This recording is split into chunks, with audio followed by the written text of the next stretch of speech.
So, welcome everybody to the second part related to physical layer waveforms. In this part, we will discuss briefly the transmitter and receiver structure of each one of these waveforms, whether single carrier or multi-carrier, and how we can design them and transmit them. So, starting with constant envelope waveforms. These constant envelope waveforms, they have constant amplitude, constant power. They don't increase the peak to average power ratio. They have low out-of-band emission. They can reach for long range, but unfortunately they take too much bandwidth. That's why they are not spectrally efficient. How do you design them? Basically, minimum shift keying transmitter, which is used in GSM or other systems as well. It's kind of, you have your data bits, you convert them to zeros, +1, -1, and then you have differential encoder.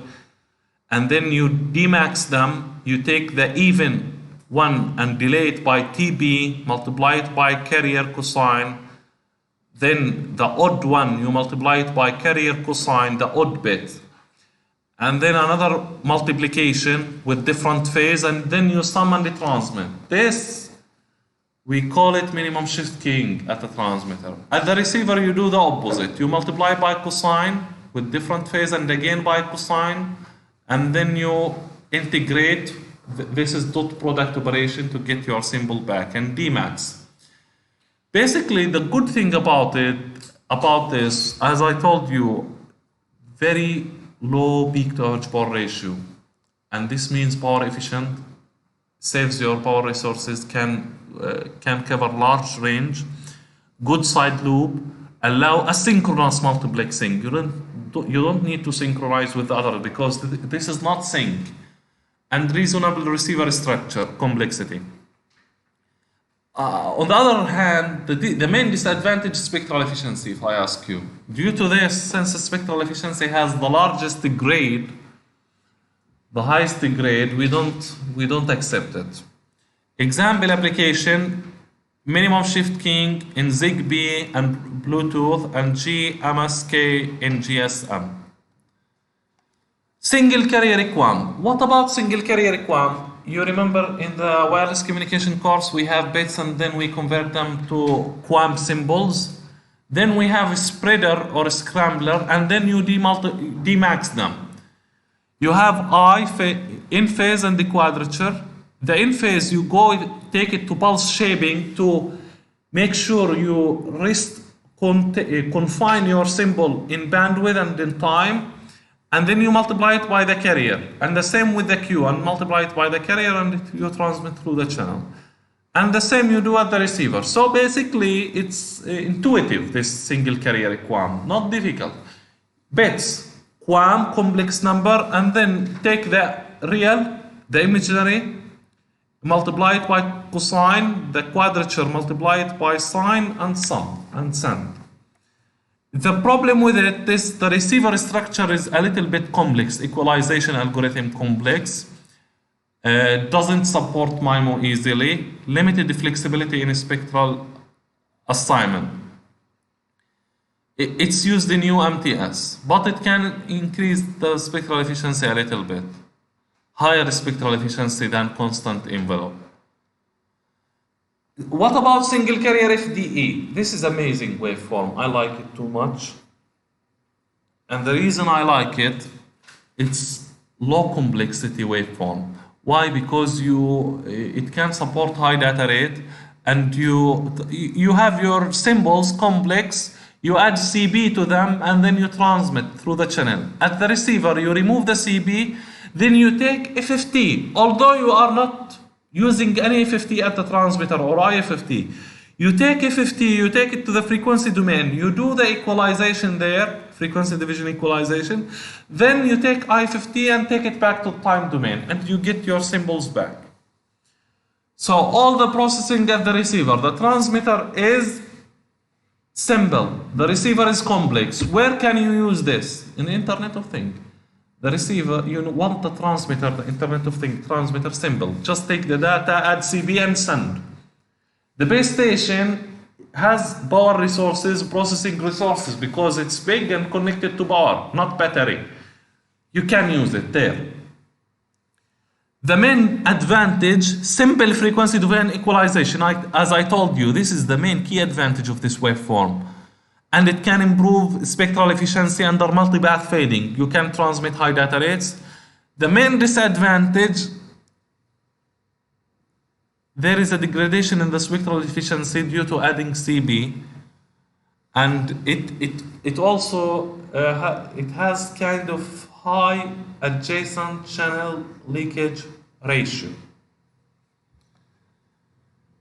which is higher than single carrier EQ1. What about single carrier FDM? This is the fourth single carrier waveform. The only difference between this and OFDM, you add before I50, you add DFT. And add CP and send, and the receiver takes FFT, then performs equalization in the frequency domain, and then IDFT. The advantage, low peak to average power ratio and easy equalization in frequency domain. But the disadvantage, higher peak to average power ratio than single carrier EQ1, higher adjacent channel leakage ratio, and needs synchronous multiplexing. It's used in LTE downlink. Uplink, sorry, in the uplink. Weighted overlap and addition. This practical implementation using time domain windowing. When you use windowing, you get significant improvement in reducing the out-of-band emission, in reducing the interference at the edges. So it's very important you perform always windowing. How do you do windowing? You remember here you have FFT for the data and you have the CB. You come here and at the end of the CB you add extension. You add extension here, and in this extension you put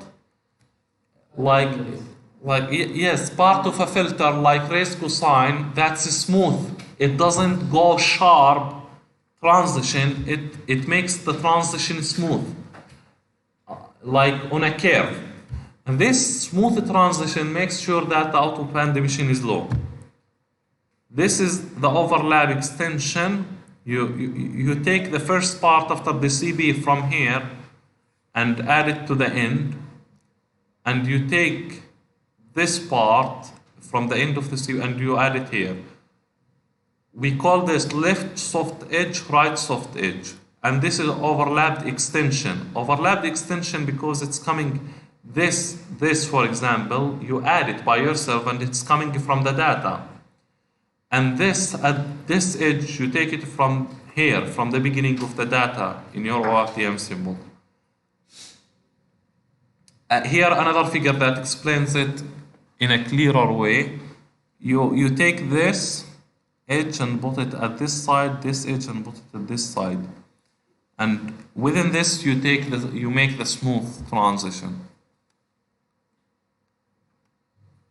See the improvement in the out-of-band emission, adjacent channel leakage ratio. Instead of having the red one or the green one, you have the black one. And here, more improvement even with windowing. This is before windowing, this is with windowing. We want this to be as small as possible, the side loops, so that we can put another one here without interference. What about now zero tail single carrier FDM? What do you do? In zero tail, it's like single carrier FDM exactly, but you put zeros at the edge of the DFT here. When you put zero, you reduce the out-of-band emission more. That's the advantage. What about single CP-OFDM? In CP-OFDM, it's the easiest waveform.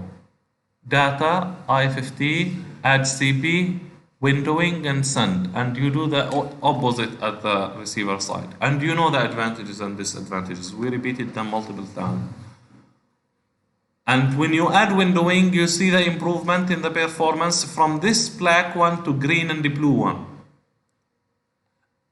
There are hundreds of papers on the literature to reduce this. What about universal filtered multi-carrier? Here you divide into subbands, and each subband you take the I50 and then add zero guard and then a transmit filter. And at the receiver, you take, if you use two I50, at the receiver you use one I50 but with two N. Since each I50 here with one N, here two N, and you decode you receive your data.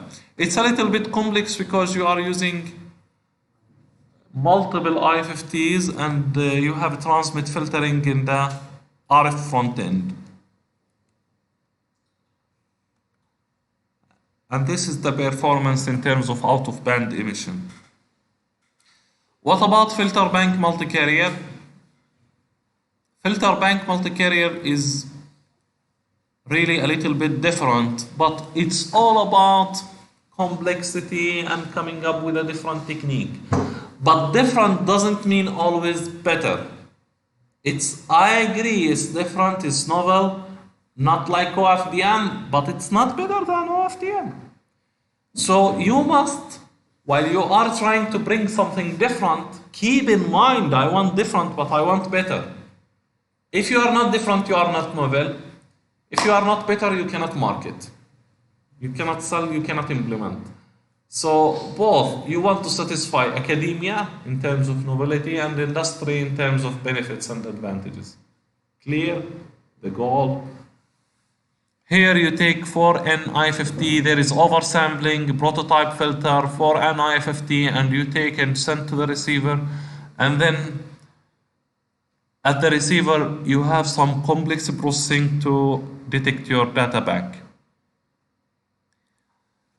Superior side loop decay, the main disadvantage is that complicated receiver design. As you can see, most of these waveforms, the first disadvantage, complexity. Subject to ISI under non-flat channel. The guy who invented filter bank multi-carrier, the first thing he did, he evaluated it over a flat fading channel. But in practice, we have frequency selective channel. Check it there, doesn't work well. More complex MIMO integration. It's not MIMO friendly. Not easily. You cannot easily integrate it with MIMO. So the out-of-band emission is really good, but in some other cases it's not that good. What about generalized frequency division multiplexing? In generalized frequency division multiplexing, you divide the data into subblocks. And all these subblocks, you put only one CB with them. Instead of using multiple CBs, you put one CB.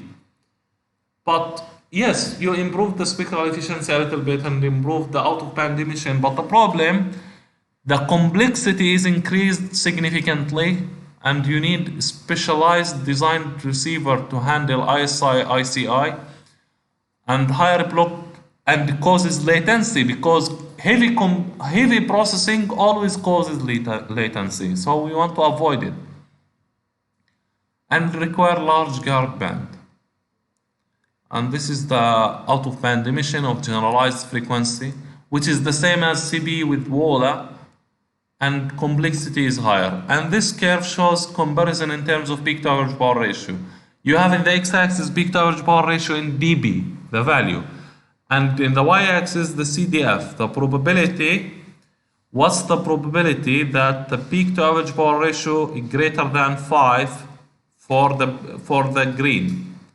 The probability for the green is 1%. For the yellow is 1 over 10,000. Which one is better? The one that has a probability lower of crossing the peak. Because crossing the peak means cutting your data and losing it and generating out-of-band emission. So which curve is the best here? This one. This curve is the best because it has the lowest peak to average power ratio. In terms of peak to, but I told you must strike a balance, good in peak to average power ratio, but also good in spectral efficiency. Which waveform is this? QBSK, single carrier. But we know that this is not good in terms of spectral efficiency and out of band.